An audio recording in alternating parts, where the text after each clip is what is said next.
네, 안녕하십니까. 글로벌 명의 명클릭 진행하는 쿠키뉴스 이기수 기자입니다. 오늘은 간암에 대해서 알아보겠습니다.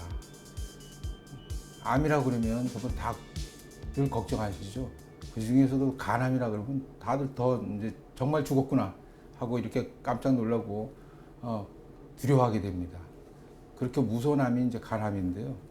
왜 간암이 이렇게 무서운 암으로 인식되게 됐는지, 또 그 무서운 간암을 어떻게 하면 피할 수 있는지 간암 전문가를 모셨습니다. 서울성모병원 간담체외과의 유영경 교수님입니다. 유 교수님, 안녕하세요. 네, 안녕하세요. 반갑습니다. 네, 반갑습니다.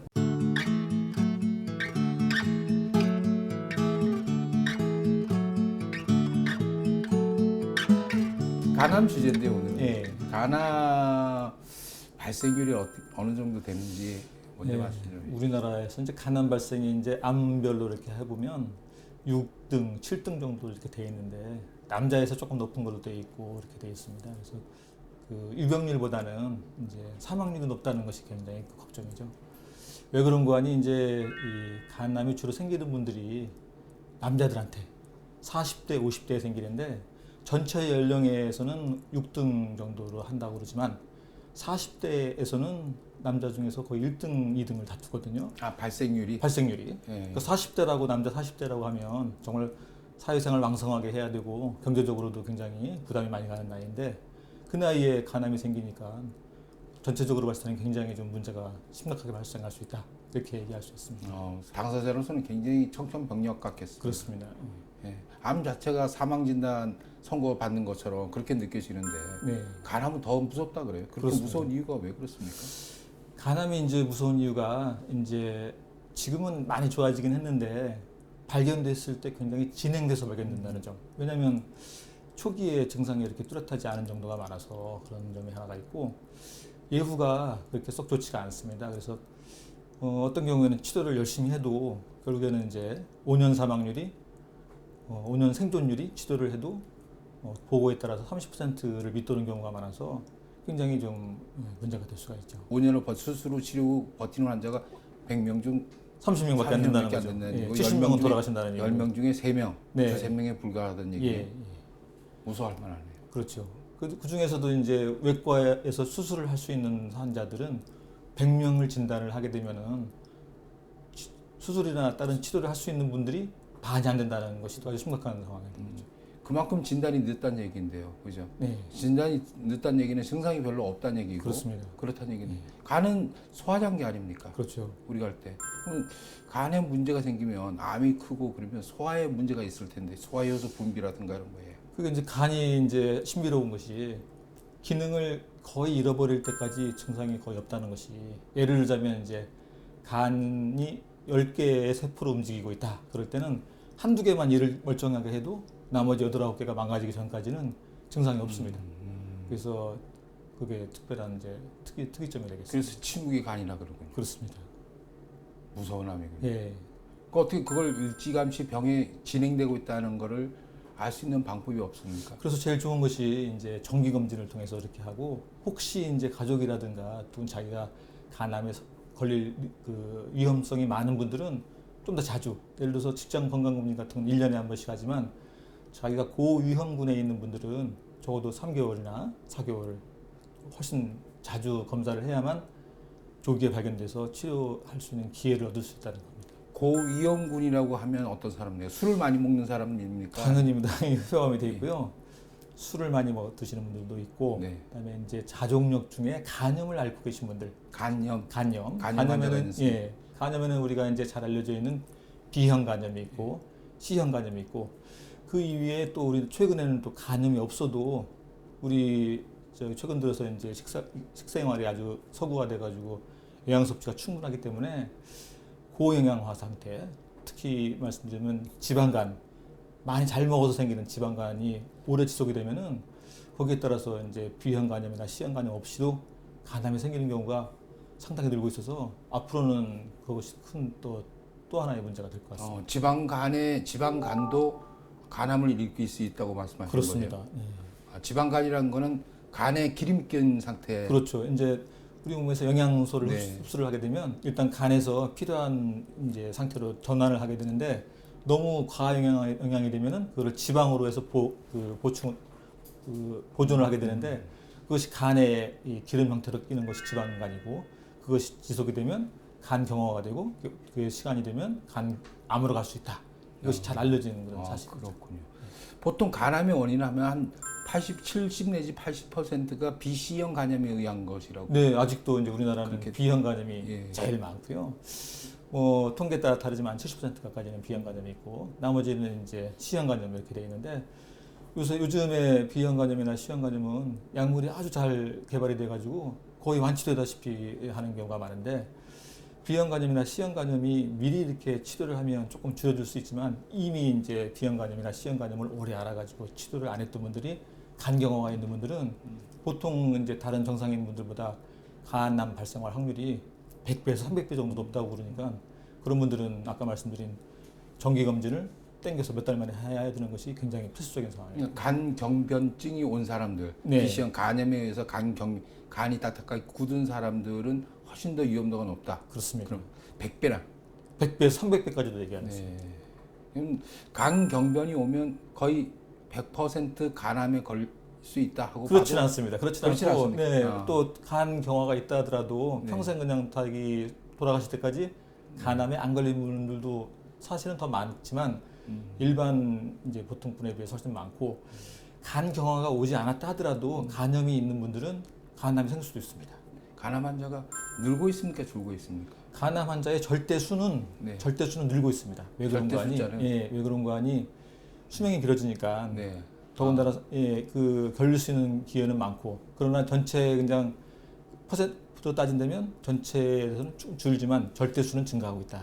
B형 간염이나 C형 간염은 줄겠지만 아까 말씀드린 지방간에 의한 거는 높아지고 이렇게 되고 상대적으로 예. 생존율은 대신 이제 좀 많이 계속도 많이 좋아지지 않습니까? 그렇습니다. 생존 이제 기간도. 고무적인 것이 생존율이 증가하고 있다는 건데 네.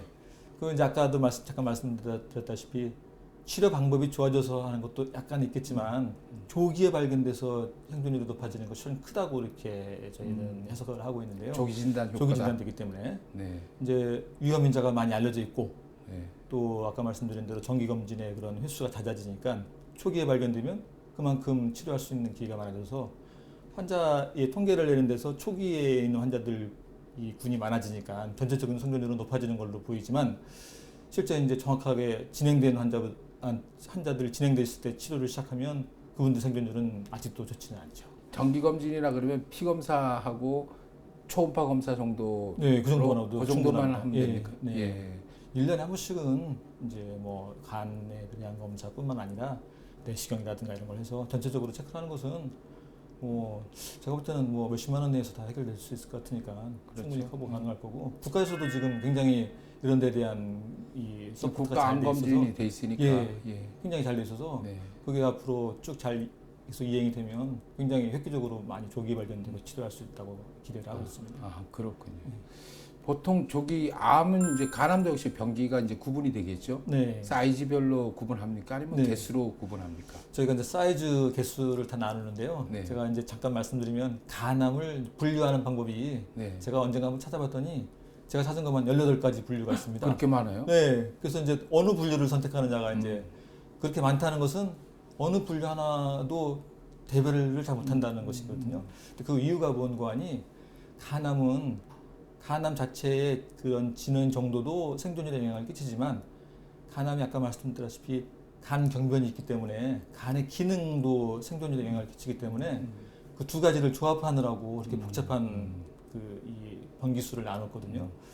뭐 그렇다 하더라도 초기에 발견되는 경우가 아마 예후가 좋을 거고 말기가 당연히 좋지 않겠지만 그것은 이제 이 발견되는 시점의 차이일 뿐이지 예를 들자면 굉장히 급속도로 진행하고 있는 간암이 초기에 발견됐을 때는 그런 분들은 치료를 아무리 열심히 해도 예후가 안 좋을 것이고 좀 그야말로 얌전한 행동을 보이는 간암은 3, 4기에 발견돼도 치료 효과가 좋을 것이기 때문에 그거는 조금 병기는 사실은 저희도 나누는 건 있습니다만 저희는 잘 따지지는 않습니다. 아, 그래. 그 병기 구분은 사실은 큰 의미가 없다.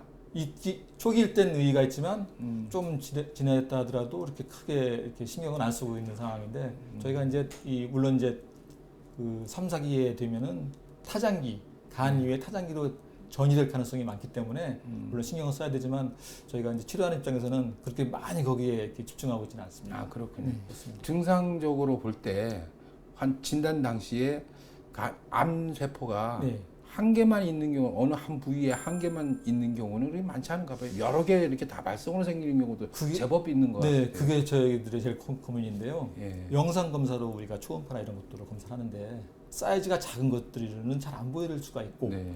또 하나는 이제 간 경변이 있으면 초음파로 보게 되면 이게 이제 간암의 혹인지 간 경변의 결절인지가 구분이 안 되는 경우가 상당히 많아서 이제 사실은 이제 이 간암에 생기는 병태생리를 생각하자면 간염이 생겨서 간 경변이 쫙 있으면 간에 어디든지 간암이 생길 소지가 있기 때문에 한 군데에 간암이 생겼다 그랬을 때 과연 나머지 부분이 이상이 없을 거냐고 생각한다면 굉장히 마음 편치가 않죠. 그래서 그렇군요.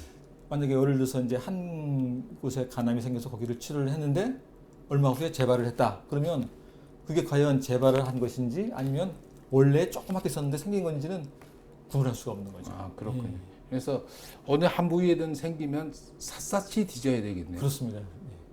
그 샅샅이 뒤지는 방법은 그게 이제 초음파밖에 현실적으로는 그래요? 제일 정확한데 네. 그다음에 또 MRI라는 촬영 방법도 있고 CT라는 촬영 방법도 있는데 그런 걸로 해서 다 발견이 안 되는 경우들이 상당히 많아서 저희가 이제 추후에 말씀드리겠지만 간에 혹시 잠재적으로 있을 수 있는 간암을 없앨 수 있는 방법 그리고 간 경변을 한꺼번에 없앨 수 있는 방법 이식이라는 것을 권할 수밖에 없죠.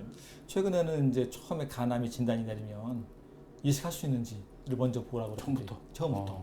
왜냐면 이제 어느 간암 절제 수술하고 또 재발하고 이런 과정 중에 이 간암이 간 이외에 다른 부위에 또 퍼져나갈 수가 있는 그런 위험도 있고 또는 이제 이 두 번째 재발을 해서 간 무슨 다른 치료를 하려고 보면 처음보다 훨씬 치료 방법이 복잡해지고 어렵고 또 거기에 따른 그동안 치료했던 여러 가지 경제적인 부담도 훨씬 크기 때문에 이식할 의향이 있다. 그런 분들은 간 경화가 있고 간암이 발견되면 이식할 수 있는 상황이 있다면 이식을 그렇게 권하는 쪽으로 가고 있습니다. 초기암이라도 네. 간암이 있다면 이식부터 네. 고려하게 된다. 먼저 우선적으로 1번이 절제 수술이 아니고 네. 그때 간은 또 재생 능력이 있어서 잘한다 그러잖아요. 원상 복귀한다는 거 아니에요? 그거는 정상적인 간은 원상 복귀를 하는데 네. 경화된 간은 자르게 되면 잘 안 큽니다. 딱딱하게 굳어서. 예. 담배의 영향은 어떻습니까? 담배가 사실은 연구자들이 이제 연구를 해보면 담배가 훨씬 더 술보다 더 많다고 합니다. 우리가 이제 담배에는 1급 발암 물질이 60여 가지가 포함되어 있다고 그러죠. 네. 담배 연기를 흡입했을 때 네. 그것이 혈중으로 들어가고 그것이 간으로 들어가서 여러 가지 대사작용을 거치는데 당연히 안 끼는 데가 없이 다 대사작용이 있기 때문에 발암하는 데 있어서 술보다 오히려 더 굉장히 나쁜 걸로 이렇게 알려져 있죠. 어차피 이제 피를 통해 피돌기 따라서 같이 돌아가니까 영향을 안 미칠 수 없다. 우리가 보통 일반인이 느끼기에는 간이 안 좋다면 얼굴이 누렇게 뜬다든가 눈이 얼굴이 노래진다든가 그런 황달 증상이 온다고 그렇게 알고 있는 경우가 많은데 맞습니다. 암세포가 생기면 황달을 금방 이렇게 안 옵니까? 네, 이제 그런 병 진단을 초기 진단할 때 제일 좋은 거는 초기일 때 증상이 있으면 아프면 빨리 이제 병원에 갈 텐데 간이 아플 수 있는 경우는 두 가지가 있습니다. 크게 봐서는 하나는 혹이 생겨서 피막을 막 자극하거나 아니면 담관 같은 걸 눌러서 담도움이 왔을 때는 좁은데 그럴 때는 있는데 간암이 그렇게까지 이렇게 자라기 때문에 그런 증상을 일으키는 경우가 굉장히 드물고요. 말씀하신 그런 황달이라든가 이런 거 올 때는 간암이 진행해서 담즙이 내려가는 길을 막기 전에는 그런 일이 벌어지기는 굉장히 어렵고 오히려 간 기능이 떨어져서 황달이 생기는 경우는 그런 것 때문에 검사하다가 간암을 발견하는 경우는 우연히 있어도 그 거꾸로의 경우는 그렇게 좀 많지는 않습니다. 항암제를 전신적으로 수술 후에 항암제를 다시 추가적으로 하는 치료를 하는 경우는 없습니까? 근데 간암에 있어서는 항암제를 쓰는 이제 기준이 이제 항암제가 아직까지 개발된 항암제들은 뭐 예방적으로 쓴다든지 이런 항암제가 사실은 이제 밝혀진 게 없어서 다른 데 전이가 됐다든지 재발했다든지 이때 항암제를 쓰게 되고 그렇지 않을 때는 일반적으로 항암제를 쓰지는 않습니다. 간이 독성을 이제 약독을 또 해독을 해야 되니까 이를 부담을 더 주긴 하겠습니다. 네, 그것도 있고 예. 지금까지 개발된 약제들이 간암에 이렇게 효과적 우리가 기대하듯이 효과적인 것들이 아주 많지가 않아서 그건 아직은 쓰지는 않고 있습니다. 방사선 치료는 어떻습니까? 방사선 치료도 마찬가지입니다. 그것도 마찬가지인가요? 예, 예. 정기 검진의 중요성에 대해서 네. 다시 한번 강조해 주시죠. 네.